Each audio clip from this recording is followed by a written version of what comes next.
Bonjour et bienvenue sur le podcast Futur Chien Guide, le seul podcast sur l'univers des chiens guides d'aveugles soutenu depuis cette année par la FFAC et l'ANM Chien Guide.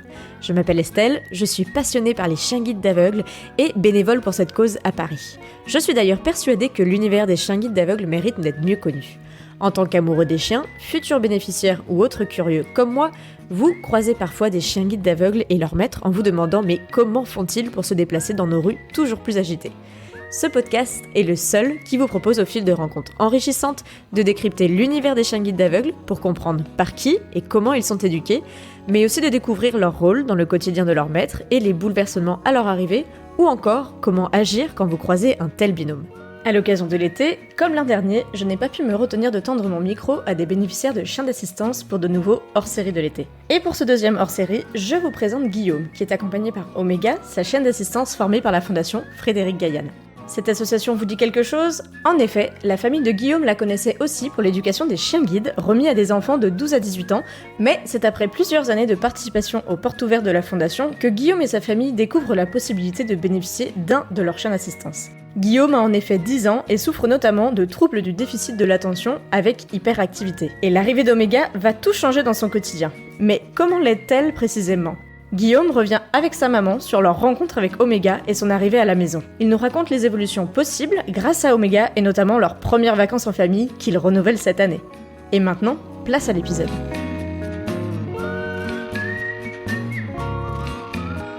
Bonjour Carole et Guillaume. Bonjour Estelle et ravie d'être avec toi aujourd'hui. Bonjour. Bon, comment vous allez ? Merci beaucoup en tout cas d'avoir accepté mon invitation pour ce hors-série, parce que aujourd'hui on va pas parler de chiens guides en tant que tel, et c'est un petit peu l'idée des hors-séries de l'été, mais c'est d'aller un tout petit peu plus loin, de parler des chiens d'assistance. Est-ce que pour commencer, vous pouvez vous présenter l'un et l'autre ? Moi c'est Carole, la maman de Guillaume, qui a 9 ans et demi, bientôt 10. Guillaume, tu veux te présenter ? Moi, je m'appelle Guillaume et moi, je suis un chien parce qu'il m'aide beaucoup, mon chien. Alors, est-ce que vous pouvez nous raconter comment ce chien, cette belle chienne qui s'appelle Omega, est arrivé à vos côtés ? Peut-être raconter un petit peu votre histoire. Alors donc Omega, en fait, ça date un petit peu de quelques années, puisque depuis 2013, on a découvert le handicap de Guillaume, qui est une maladie donc génétique. Donc, il a développé une partie de la maladie puisqu'il a tout un retard psychomoteur, langage. Ensuite, il a développé également une TDAH qui va en lien avec son handicap. Est-ce que tu peux nous dire ce que c'est TDAH ? Alors, trouble du développement et de l'attention avec hyperactivité. D'accord. Et ensuite, donc au fil des années, au début, on l'a scolarisé en maternelle classique, donc première, deuxième, troisième année. On a refait une 4e année de maternelle.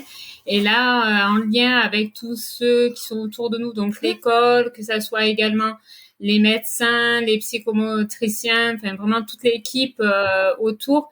On a décidé de le rentrer donc en classe Ulysse pour que ce soit beaucoup plus facile pour lui au niveau de son retard, qu'il soit vraiment dans un meilleur élément. Donc ensuite, on avait la référente de scolarité en fait, qui est elle-même famille d'accueil à la Fondation Frédéric Gaillan et qui nous a dit qu'on aurait pu éventuellement faire une demande de chienne d'assistance pour Guillaume, que ça l'aiderait énormément au quotidien. Donc on s'est lancé dans l'aventure. En 2 mots, ce que tu disais, c'est que donc les classes Ulysse, c'est les classes adaptées qui permettent un accompagnement, un encadrement adapté à des enfants avec quelques différences. Et Guillaume, pour le coup, toi, tu connaissais les chiens, tu connaissais la fondation ? Bah oui, moi, je connais la fondation. Il m'a beaucoup aidé, mon chien, parce qu'avant, moi, je pleurais beaucoup. Parce que quand moi, j'arrive à mon chien, et maintenant, je pleure plus. D'accord. Et donc, les premières rencontres avec la Fondation, Carole, vous les avez fait comment ? Alors, en fait, nous, on habite à 10 minutes de la Fondation. C'est une grande chance. D'accord. Tous les ans, on allait aux journées portes ouvertes. Donc, en 2018, Guillaume nous a dit « Maman, moi, je veux un chien de la Fondation. » Donc, il y avait les Saint-Pierre. Et je lui ai dit, écoute, Guillaume, c'est vrai que la Fondation, c'est beaucoup pour les enfants déficients visuels. Mais je dis, voilà, l'idée était restée dans ma tête. Donc en 2019, on est retourné aux journées portes ouvertes. Donc voilà, on s'est un petit peu plus rapproché de la fondation et on a rencontré donc une famille d'accueil extra qui nous a dit mais moi franchement montez un dossier parce que je suis convaincue qu'avec le handicap de Guillaume, ça va totalement pouvoir se faire. Donc on a appelé la fondation donc en décembre 2019. Donc j'ai eu Chantal, la directrice de la fondation, et qui nous a dit oui, on monte un dossier. Donc on a rendu notre dossier en janvier 2020. Et c'est vrai qu'après, le parcours pour le chien d'assistance, c'est quand même pas tout à fait le même parce qu'on est allé au Cubicube à Apt. Qu'est-ce que c'est que cet organisme ? En fait, c'est pour voir l'interaction entre l'enfant et le chien. D'accord. Pour voir si réellement l'enfant serait prêt à avoir un chien autour de lui, savoir s'il va vraiment s'en occuper, s'il a vraiment une attache ou pas du tout. Et c'est vrai que Guillaume, avec le chien, c'était une superbe rencontre. Ensuite, donc ça a continué d'être validé par là. Et ensuite, on a eu aussi la visite donc de Chantal directement à la maison pour voir notre quotidien, nous questionner énormément, voir comment Guillaume évoluait, comment il se comportait à la maison. Tout ça, elle a passé une journée magnifique avec nous. Par rapport à la Fondation Frédéric Gaillan, donc on en a déjà parlé sur le podcast, parce que comme tu le disais, la mission principale de la Fondation, c'est de remettre des chiens guides des enfants déficients visuels. Alors on en a parlé avec Bérénice dans l'épisode 28, on en a aussi parlé avec Anaïs et Mozart que j'ai eu la chance d'accueillir en stage dans l'épisode 35 et dernièrement avec Marine et Odor dans l'épisode 43. Mais la Fondation a également l'habitude, ou ça lui arrive anecdotiquement, de remettre des chiens d'assistance, des chiens d'éveil, un petit peu comme ça. Est-ce que c'est courant pour la Fondation ? Est-ce que c'est quelque chose qu'elle avait déjà fait ? Et comment ça s'est ancré pour vous ?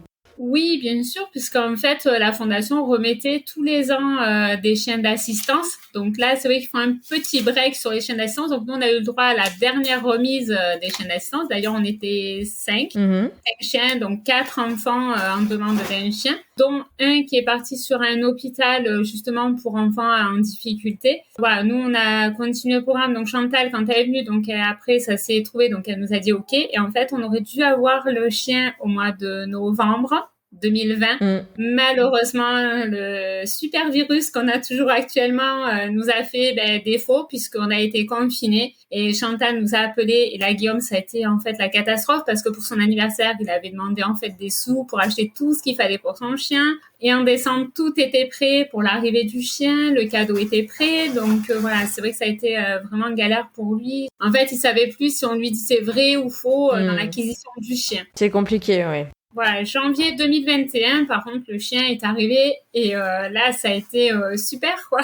Est-ce qu'il y a eu une première rencontre pour choisir quel chien serait le mieux avec Guillaume ? Alors, moi, je suis partie donc 3 jours à la Fondation, puisqu'en fait, il y a un parent référent pour qu'il nous apprenne toutes les bases, pour s'occuper du chien, voilà, comment ça va se passer, les ordres, parce qu'on a quand même des règles aussi à respecter. On ne fait pas ce qu'on veut avec le chien. Ensuite, Guillaume est venu me rejoindre avec son papa le dernier jour pour lui également rencontrer le chien qui avait été choisi, puisque moi, j'ai choisi entre guillemets le chien, voilà, qu'il soit câlin. On avait quand même des critères, donc câlin, joueur, parce que Guillaume, son objectif, c'était en fait de jouer avec son chien. Et un chien qui marche assez vite, parce que nous, c'est vrai quand on balade, on marche quand même relativement vite. Et c'est vrai que Guillaume, quand il a rencontré sa chienne, le jour où il est arrivé, ça a été de suite la fusion, en fait. Il s'est mis assis par terre, la chienne a couché sa tête sur lui, enfin, on sentait qu'il attendait vraiment ce chien avec impatience. Guillaume, est-ce que tu te souviens de cette journée où tu as rencontré Oméga ? Oui, m'a apporté du bonheur. C'est important, le bonheur. Et aussi, elle m'aide beaucoup, Oméga. Elle t'aide à faire quoi ? Tu peux nous dire un petit peu ? En fait, du coup, elle m'aide comment je pleure, elle m'aide pour plus pleurer. Quand, des fois, je suis très en colère, elle me calme. Et des fois, je joue avec elle et des fois, elle donne à manger le matin et le soir. C'est toi qui lui donnes à manger ? Oui, tous les jours. Et je les pêche les coquettes. Dis donc, c'est une grande responsabilité pour toi. Oui. Donc là, ça fait 1 an et quelques que Oméga est avec vous. Carole, toi, ton point de vue de maman et de parent vis-à-vis de l'arrivée d'Oméga, qu'est-ce que ça a changé, j'imagine, dans votre vie de famille aussi ? Parce qu'elle est là auprès de Guillaume, mais au final, tout le monde en bénéficie peut-être un peu. Tout à fait. Déjà, le premier soir où il est arrivé à la maison, il y a déjà eu ce grand changement, puisque Guillaume, pour se coucher le soir, c'était très compliqué. Il se relevait plusieurs fois jusqu'à les 11 heures du soir, en fait. Un coup, j'ai faim, un coup, j'ai soif, un coup, je vais voir ma sœur, etc. Et c'est vrai que dès qu'elle est arrivée, en fait, il lui a fait le câlin. On lui a expliqué qu'Oméga, maintenant, elle avait fini sa journée, qu'elle était fatiguée. Il a fait le câlin à sa chienne, il est allé se coucher. Et en fait, il n'a plus bougé, il ne s'est plus relevé. Donc, il y a eu déjà la canalisation en fait du soir dès le premier soir. C'est vrai que ça a été un bénéfice dès le départ. Ensuite, on lui a petit à petit, au fil des semaines, mis en place les choses qu'il fallait qu'il fasse pour elle. C'est-à-dire, lui donner à manger, ça a été la première chose. Donc, on l'a aiguillé. Alors, c'est comme il n'a pas de repère dans le temps. En fait, on lui dit juste, c'est l'heure de manger. Mm-hmm. Là, c'est lui après, qui prend les croquettes, qui fait avec les ordres, ce qu'il faut faire pour lui donner à manger. Ensuite, c'est vrai que on est sorti aussi avec elle. Donc, on lui a appris à tenir sa chienne en laisse, à respecter les règles. Et pour lui, petit à petit, c'est un bonheur parce que je peux enfin ressortir avec lui, que ce soit en ville. J'ai plus à lui tenir la main. J'étais toujours frustrée de voir si le regard des autres, voir s'il me faisait pas des crises. Et même pour traverser un passage piéton, avant, il traversait un passage piéton, mais sans regarder, sans faire attention, il se mettait en danger. Maintenant, avec la chienne, il a vraiment des règles à respecter et c'est vrai qu'il peut traverser en sécurité. Même pour aller faire mes courses, puisque pendant les courses, je ne l'emmenais plus, parce que pour lui, il ne voyait aucun intérêt. Maintenant, il gère sa chienne complètement pendant les courses et c'est génial parce que c'est un quotidien que lui va vivre aussi plus tard. Nous, le but aussi, tout ça, c'est que plus tard, même si ça sera pas à 20 ans, 25 ans, mais que dans les années à venir, il ait son propre quotidien et sa vie à lui qui soit complètement autonome, en fait. Donc, nous, c'est ce qu'on recherche. On sait que Guillaume, il évolue, petit à petit. Il lui faut beaucoup de temps, mais avec toujours cet objectif, on le voit évoluer, c'est génial, parce que la chienne lui apporte énormément, même pour le langage. Le développement du langage qui a été fait est incroyable, puisque la chienne, il faut qu'elle comprenne les ordres. Et oui. Comme il a une hypotonie, donc tout le côté gauche, en fait, il faut qu'il articule, et ça lui demande un travail énorme, une fatigue. Mais la chienne est là pour vraiment être avec lui. Il y a des moments de jeu, donc ça permet aussi de moins solliciter la chienne au travail et même pour lui d'être moins concentré, puisque ça lui donne quand même beaucoup de concentration. Tout ce qu'il y a les ordres à respecter, on essaye de les faire à peu près au bon moment, même pour la montée dans la voiture. Maintenant, il fait beaucoup les choses instinctivement en fait, et elle le sait. Mm-hmm. Si elle voit que lui se prépare, elle sait que elle va venir. Le matin, quand il part à l'école, elle sait qu'elle ne va pas avec. Donc, elle se couche, elle le regarde partir, mais pas plus. Elle ne bougera pas. C'est ce que j'allais te demander dans le quotidien, justement. C'est toujours la question de l'accompagnement ou pas à l'école. Là, aujourd'hui, Oméga n'accompagne pas Guillaume à l'école. Alors, pour le moment, non. Le seul endroit où elle l'accompagne pas, c'est l'école. Après, oui, il va à l'orthophoniste impérativement avec sa chienne parce que la psychomote, l'orthophoniste, on vit un bénéfice énorme depuis qu'elle est là. Magique. Il y a une concentration, il y a une canalisation qui a été faite au fil des mois. Et c'est super, elles le reconnaissent que ça lui a amené beaucoup de bien. Même pour sa sœur, c'est pareil, à la maison, sa sœur est beaucoup plus libre parce qu'ils ont une fusion tellement énorme entre eux qu'il était tout le temps collé à sa sœur. Il demandait en permanence à jouer avec. Donc, tandis que là, maintenant, c'est vrai que c'est plus simple, C'est ce que j'avais remarqué aussi, parce que j'avais fait un épisode l'année dernière, justement, sur ces autres types de chiens d'assistante. Et pour le coup, on était du côté de Andy Chien dans l'épisode 21 avec Capucine et Mani. Et Capucine a différents troubles, Mani c'est le chien et Mani lui apporte beaucoup pour faire l'intermédiaire ou pour avoir justement cette dépendance affective dont ils ont besoin pour se construire. Enfin, c'est vraiment le lien fusionnel qu'ils construisent avec le chien, ça leur permet de ne plus l'avoir avec la sœur, le frère, la mère entre guillemets, mais d'avoir quand même leur référent qui est hyper important dans leur univers.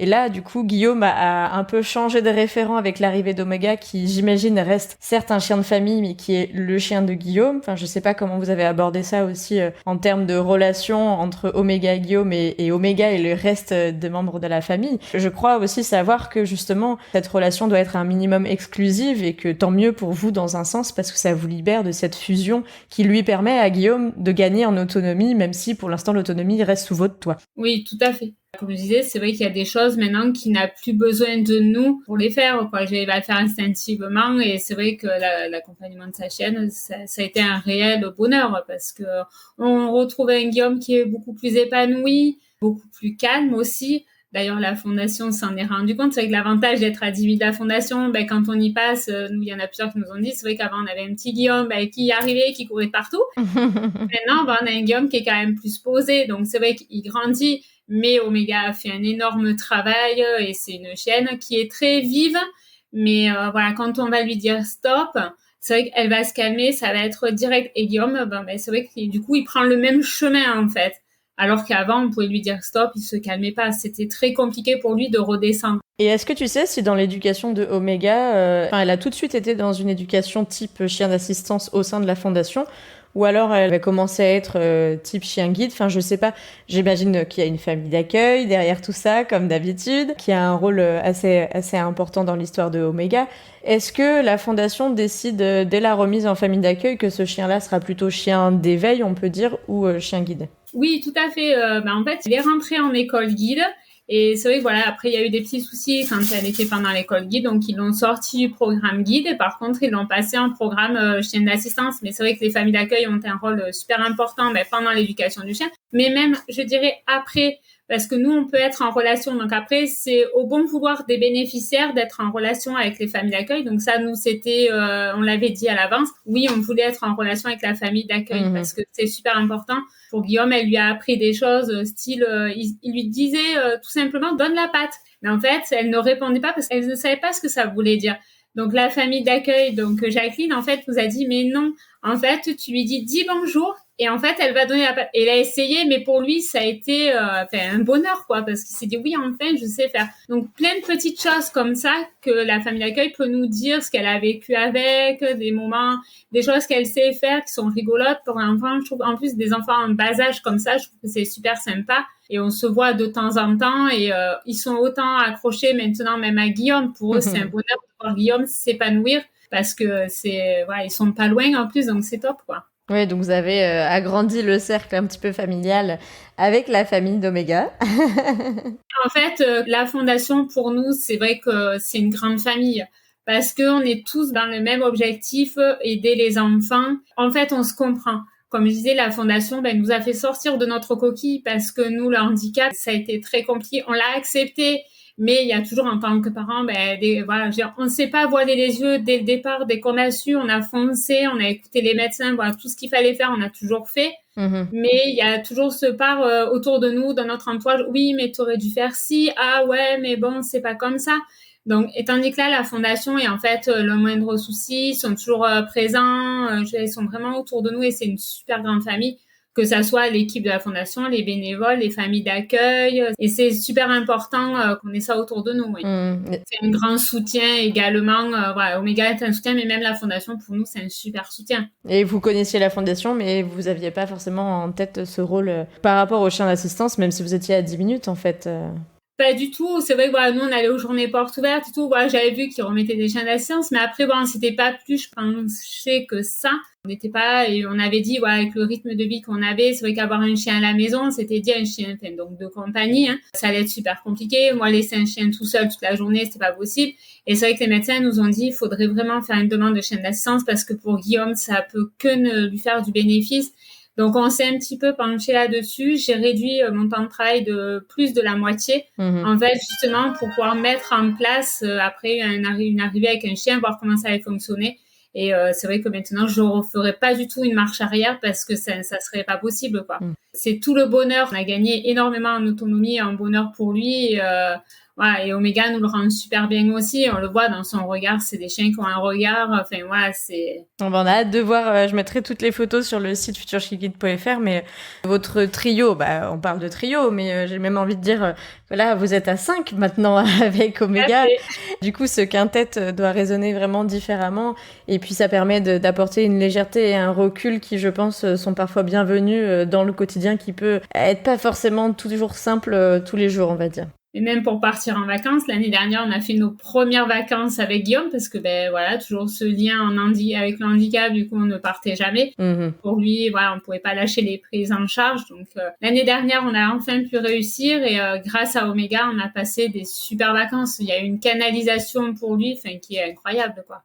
Et là, on réitère cette année les vacances. C'est une réussite en tout cas. Est-ce que dans cette année et demie, tu te souviens un petit peu du pire et du meilleur moment que vous avez vécu avec Omega ? Le pire, je dirais pas qu'il y en ait vraiment de pires moments parce que tous les instants sont différents, tous les instants sont magiques. Après, pire moment, non, il n'y a pas vraiment. C'est une chienne qui est extra, donc il n'y a pas de pire moment, on va dire. Ouais. Et les meilleurs moments, du coup, je pense qu'il n'y en a pas qu'un seul pour le coup. Il y en a tellement que ça va être compliqué de choisir. Tu nous as parlé un peu des vacances. Je pense que ça, c'était marquant pour vous, peut-être, vu que c'était ça faisait longtemps. Ça fait de pouvoir enfin respirer, de voir Guillaume, en plus, il était plus dans l'autonomie, en plus binôme avec elle. Donc, de le voir marcher devant nous, de plus lui tenir la main, c'est super, quoi. Je veux dire, on avait un enfant de 9 ans avec nous, on lui tenait encore la main. Maintenant, on n'a plus besoin. Donc, le regard des autres est super important. Parce que c'est vrai que on dit le handicap, il y a des handicaps qui se voient et il y a des handicaps qui ne se voient pas. Donc lui, il ne se voit pas au premier abord. Donc le regard des autres, ça nous a permis aussi de changer notre vie là-dessus. Ouais. Oui, on dit parfois, souvent même, que les chiens d'assistance ou les chiens guides, dans la plupart de mes épisodes, apportent aussi ce vecteur social. Est-ce que je me demandais si ça avait changé des choses vis-à-vis des camarades de classe de Guillaume, même si Guillaume ne va pas en classe avec Omega, je pense que Omega est pas loin de l'école quand même à l'entrée, à la sortie. Est-ce qu'il y a eu des effets ? Oui, après c'est vrai que comme c'est une classe spécialisée, c'est vrai que il a beaucoup parlé qu'il allait avoir une chienne d'assistance, qu'Omega allait venir le voir à l'école, à la sortie de l'école, tout ça. Et c'est vrai qu'avant on faisait pas forcément attention à nous, en tant que parents quand on sortait. C'est vrai que maintenant dès qu'ils sortent de l'école, les enfants, la première chose qu'ils font, ils viennent vite voir Omega, ils la caressent. Il y en a qui me demandent quand même est-ce qu'on peut caresser, parce que c'est vrai qu'il y a des parents en tant que famille d'accueil ou même qui savent, donc ils savent qu'il y en a qu'il faut pas caresser et tout. Mais c'est vrai que oui, ça apporte aussi, même à l'école, il y a eu des enfants qui ont fait des petits dessins, des petites choses comme ça, donc c'est super sympa, ouais. Ouais, ça, c'est un vecteur de sociabilisation à tous les âges. Mais carrément, mais même en fait, même quand on va faire tout simplement les courses, l'année dernière, on a fait une manifestation, j'ai rencontré une dame qui a été à la manifestation, donc je lui ai parlé de la fondation, tout ça, et bizarrement, on la recroise en fait maintenant toutes les semaines quand on fait les courses, et elle me dit mais maintenant que je vois Guillaume avec sa chienne, tout ce qu'on a raconté, mais en fait les gens ils sont très touchés et c'est vrai que ça peut aussi amener justement à la fondation des nouvelles familles, des dons, parce que la fondation vit que de dons, donc c'est vrai que c'est super important pour eux aussi de faire véhiculer tout ce nom, l'enfant avec le chien, et pour eux c'est plus parlant en fait, ça leur donne plus envie en fait de participer à l'aventure de la fondation. Ouais. C'est sûr. Et une dernière question justement par rapport à la fondation, Omega n'a pas de harnais de chien guide, mais elle a quand même du coup un peu un harnais identifié. Elle est tenue par un collier, une laisse classique. Comment ça se passe pour Guillaume ? Alors oui, elle a sa laisse et son collier simplement, et donc elle avait un gilet où il y avait marqué donc chienne d'assistance avec le logo de la fondation. Et c'est vrai que comme c'était assez souple, j'en ai parlé à la fondation parce qu'avec les éducateurs, parce que c'était super compliqué pour Guillaume au niveau manipulation, donc de le manipuler, de pouvoir lui mettre au sol, c'était toujours nous qui devions lui mettre et tout. Et nous pour l'autonomie, c'est vrai qu'on booste tellement Guillaume dans l'autonomie, tout ce qu'on peut arriver à lui faire tout seul en fait. Donc, du coup, ils ont mis en place, ils ont dit, mais en fait, il lui faudrait tout simplement le harnais, donc comme les chiens guides, alors rigide. Et en fait, depuis quelques mois maintenant, il a le harnais spécifique avec la petite poignée au-dessus. Ils ont fait broder chien d'assistance dessus, Fondation Fredegane, et maintenant, il se débrouille tout seul, même pour ça. Alors, c'est des petites choses, c'est vrai qu'on dit, c'est peut-être pas grand-chose, mais pour nous, c'est beaucoup, et même pour lui, parce qu'il prépare tout seul sa chienne, il va la faire monter dans la voiture tout seul, s'il l'emmène en balade, c'est lui qui la tient, il est vraiment avec elle, quoi. C'est vraiment le binôme. Oui, donc un harnais un peu plus rigide que ce qu'elle avait au début, sans pour autant avoir un étrier ou un guidon, on va dire, pour les auditeurs. Il n'y a pas ça, mais il y a le harnais qu'on attache autour du poitrail, là, le harnais rouge rigide. Et avec une poignée quand même dessus pour que ce soit un minimum ergonomique. En fait, la poignée au-dessus, ça sert à ce qu'il puisse tenir la poignée, comme ça, quand il lui dit harnais, hop, elle passe la tête dedans, et pour lui, c'est beaucoup plus simple. C'est rigide, donc c'est plus simple. Ouais. Mais en tout cas, c'est ce genre d'adaptation. Je me posais la question parce que c'est vrai qu'on a l'habitude de voir les Saint-Pierre de la Fondation avec forcément le harnais de guidage type chien guide. Mais tu nous enverras quelques photos, je mettrai pour illustrer cette adaptation qui a été faite par la Fondation et qui est un peu faite au cas par cas aussi, puisque les enfants côté chien d'assistance sont un peu tous différents dans leurs compétences, on va dire, dans leurs adaptations. Donc ça nécessite de faire un peu du cas par cas. L'adaptation, c'est vrai qu'ils nous en avaient parlé. Après, ils peuvent aussi adapter en fonction. Style, par exemple, nous, on savait qu'il y avait une hypotonie tout le côté gauche. Et ils nous avaient dit, on peut éventuellement mettre le chien à droite s'il a plus de force à droite. Et nous, on a dit non, justement, au contraire, il faut renforcer le côté gauche. Il va tenir sa chaîne à gauche. Elle est habituée, mais même si on peut l'adapter. Non, au début, ça a été plus compliqué pour lui. Mais au fil des mois, et maintenant, il s'en sort super bien. Et ça lui apprend aussi à faire, de se servir de ses deux mains aussi, de ses deux côtés. Et de repérer aussi sa droite, sa gauche. Ah, ma gauche, elle est où? Ah, où tu tiens Oméga? À gauche. Ah oui, alors ma gauche est là. Mais c'est tout ça, en fait. C'est vraiment tout ce lien, en fait, autour qu'on arrive à rentrer vraiment dans l'autonomie, dans les repérages, dans le temps, dans l'espace. C'est vraiment un tout. Le chien d'assistance amène énormément de choses. Ouais. En tout cas, on voit que Oméga, c'est bien inscrit dans votre vie de famille. C'est bien inscrit dans la vie de Guillaume et la... Je pense qu'on peut dire la stabiliser, en tout cas par la référence qu'elle lui a donnée, même si c'est une référence qui bouge puisque c'est un être vivant à ses côtés et qui vous a aussi un peu allégé le quotidien qui peut, comme je le disais tout à l'heure, parfois être un petit peu compliqué. Merci Carole, merci à Guillaume. Tu dis quoi comme petit mot d'habitude sur Oméga ? Oméga, jamais sans ma chienne. Écoute, jamais sans ta chienne, on a bien compris. On vous fait de gros bisous et je vous dis à très bientôt. Au revoir Guillaume. Au revoir. Au revoir Carole. Merci Estelle, à très bientôt. Merci à toi. Salut. Salut. Et voilà, c'est la fin de cet épisode. Merci à vous de l'avoir écouté, en espérant qu'il vous aura plu. Merci à Carole et Guillaume pour leur temps et leur témoignage qui m'a permis de parler d'une autre facette de la Fondation Frédéric Gaillan avec ses hors-séries de l'été. Pour compléter votre écoute, vous pouvez retrouver sur futurchienguide.fr des photos de Guillaume avec Oméga, mais aussi de leur famille et de leurs vacances. Et très bientôt, la transcription intégrale de cet épisode. D'ailleurs, n'hésitez pas à m'envoyer vos retours sur Instagram ou Facebook, c'est toujours un plaisir de savoir ce que vous avez appris à l'écoute de ces épisodes, notamment ces hors-séries. Alors, à bientôt pour un prochain épisode sur l'univers méconnu des chiens guides d'aveugles ou d'assistance.